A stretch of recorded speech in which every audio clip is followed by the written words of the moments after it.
Hello, everyone. Thanks so much for joining me here today as we get to talk about one of my favorite subjects, comic books. My name is Jose. I love comic books. I love talking about them. I love sharing them with you. Feel free to follow me on social media if you would like. Links are in the description below. I've also posted a link to the Marvel fan site that'll have plot synopsis and character bios for this issue. X Factor number 4. So we've got this really red cover. Everything's kind of bleeding through on the digital form. Again, no numbers on the side here. The Beast is back just in time to face the power of Frenzy. So here we go. She's gotten through. I really kind of like this character, but she's not used very much. Ron Friends is with Josef Rubinstein are the cover artist. So but they don't do the insides. And so we have we'll get to the credits here in just a moment. We got the Beast, and if you remember from last issue, he's lost his fur, and they're fighting Tower in an airport here. And they're going after him. And so trials and errors. Bob Layton is still the writer. He's got one more issue left after this. Keith Pollard does the layouts, and Josef Rubinstein is the finisher. And so Bob Harris edits, and Jim Shooter is the chief. Now, Petra Scottis is the colorist here, and she's also going to be the colorist on Incredible Hulk. So all right, so they're causing all this damage here, and it's going down, and other people are like they're trying to kill us when they're actually trying to keep them here, and so Tower doesn't like X Factor going after him or the exterminators in this way here, and he's punches the beast out like this one. No stinking muti's gonna squash me. And so Cyclops says, I've taken you out before with my optic blast tower. All I've got to do is connect. But this time he shrinks himself. And here he is hiding next to this suitcase here. And so they've lost him. So off they go. And so once Tower gets free, Frenzy's here. And she says, you are utter incompetent. I should have known. You failed to kidnap the child as Master instructed. It's just as I told him. Never send a boy to do a woman's job. And so he asks what she's doing there. And she says, the master ordered me to follow you as a backup precaution. Now, real quick, for those of you who know, the master she's referring to is Apocalypse, who will make his first appearance in issue number 6, which is Simonson's first issue. So, although Louise Simonson gets credit for creating Apocalypse, you could see that the layouts of his creation were already there under Bob Layton. So, anyway, she grabs him here, and you can see she tosses him and says, I will attend to this matter personally. You report to the master immediately. So, Francie is super strong. And so now we are back in New York and X Factor's headquarters here. And you can see the Beast kind of training here. And he's done so that Rusty can start on his training. And you can see one of the things here. Rusty sees the Beast and says, must feel great to be human again, he says. To which the Beast replies, but we're not human, Rusty, regardless of appearance. Don't ever forget that none of us will ever be human. So, Beast says, poor kid, he's just not adjusting well. He's been through some trauma. So, all right, so we've got Iceman and a Marvel Girl here. We're going to train him, and so Iceman kind of throws some stuff at him, and he's using his powers, but he gets startled when Scott and Artie come through, and he freaks out and creates this big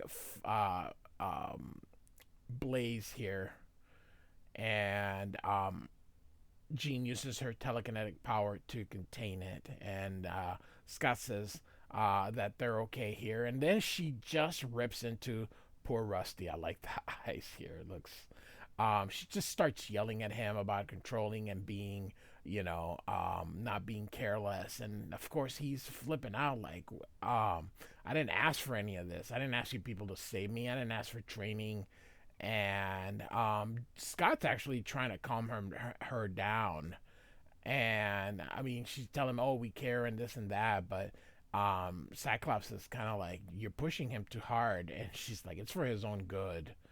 And he says, "You've got to be patient." So, by the way, Scott is still a jerk, and that's just um. If you've seen my first three videos, you know why I feel that way. I do have a playlist, by the way.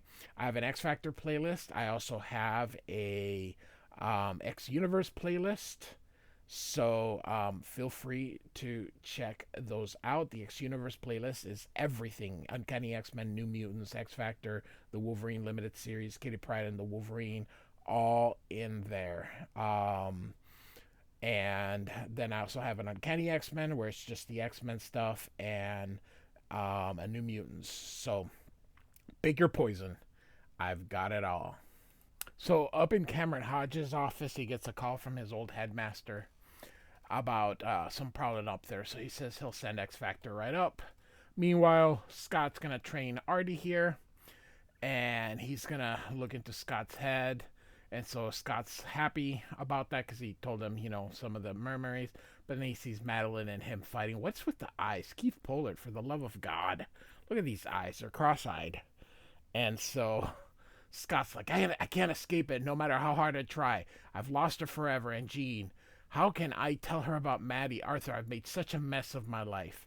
Yeah, poor Scott. Whatever. Anyway, yeah, he's a jerk. All right.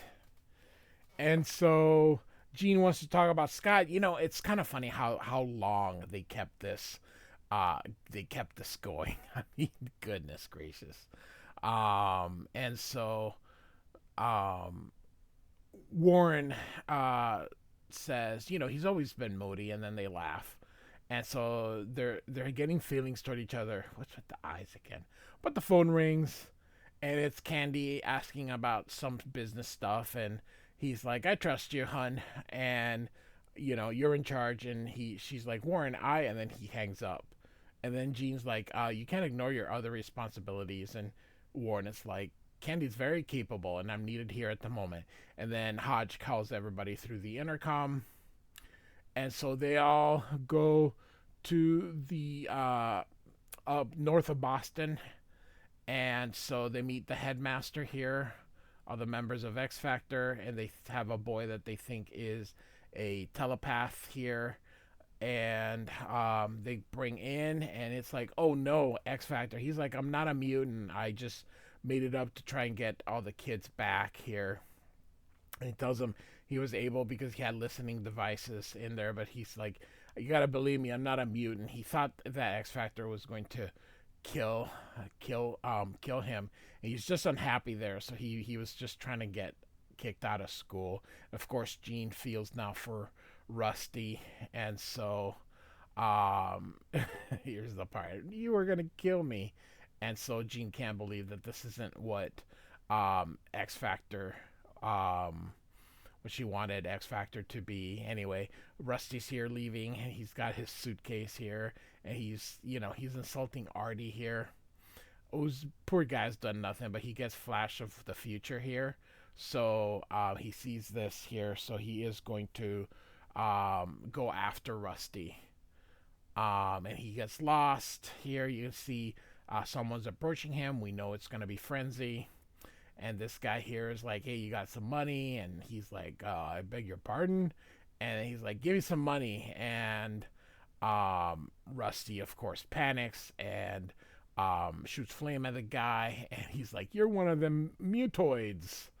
And so Frenzy says, "Humans can be such fools, don't you think, Mr. Collins?" And so he's like, "What do you want?" And she's like, "Why, I want you, dear boy." Look how tall she is. That's pretty cool. And so she says, "I've been following you ever since you left X Factor's headquarters. I was preparing to rescue you from the facility when I saw you get away. I wonder how you did you escape from the clutches of those mutant hunters. I admit I'm most intrigued. And he's like, I found a way, but how did you know about me? And um, Frenzy says there were a lot of new write-ups in the San Diego papers. My employer thought it would be to his advantage if you were more sympathetic hands, his to be exact. I've come to take you back with me. We will teach you to use your wonderful talents so you may join us in our endeavors. So, working for Apocalypse, and of course he's like, no thanks. But she's like, yeah, you don't have a choice, and picks him up here. So, um, she's gonna take him, and she grabs him and says her strength is unbelievable. Can't breathe, blacking out. I must release some of my power. Of course, he uses it, and he's like, man, you didn't even get burned. Of course, she's super tough, and then she smacks him there, and I like that kerwhap as he goes flying through. So as X Factor goes out, they're like, it was a false alarm, but then they see Artie here. He's kind of cute wearing that, and so he shows them about Rusty. And so they tell him to stay here, we'll go get him.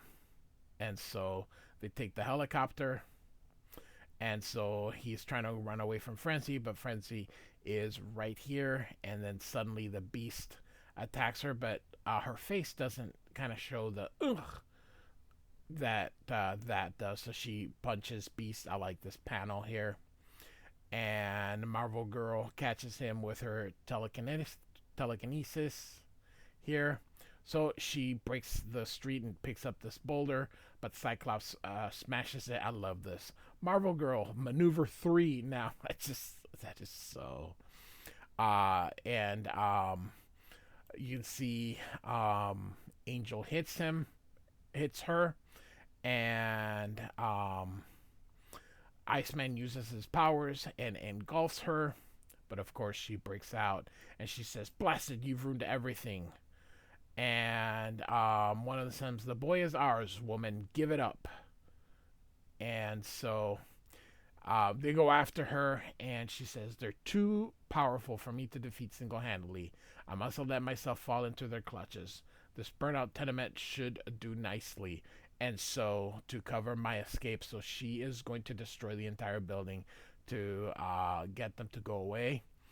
And she's appeared in a few things, but not very much. And I think that this is a vastly underused character here. She has so much potential. And so off she goes. And Jean says, thank goodness I was able to shield us in time. And B says, Scott, she made good her escape. What should we do now? And Cyclops says, let's get out of here. Hopefully our ruse worked, and she will believe that Rusty was kidnapped by X Factor by a band of mutants. I just wonder, who does she work for? And so Iceman says, let's go home. And he says, I'm too confused to say no. And so they have a talk with him here. And Cyclops says, Rusty, running away was not the answer. We all know how you feel. And he's like, no, you don't.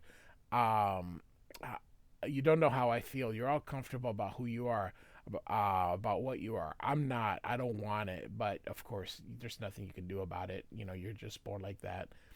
And he's like, I just want to be left alone. And I don't want to be, and she finishes, a freak. And she's like, you're a person, Rusty, a very good person. I'm proud to know you, and I'm sorry I haven't told you that before. So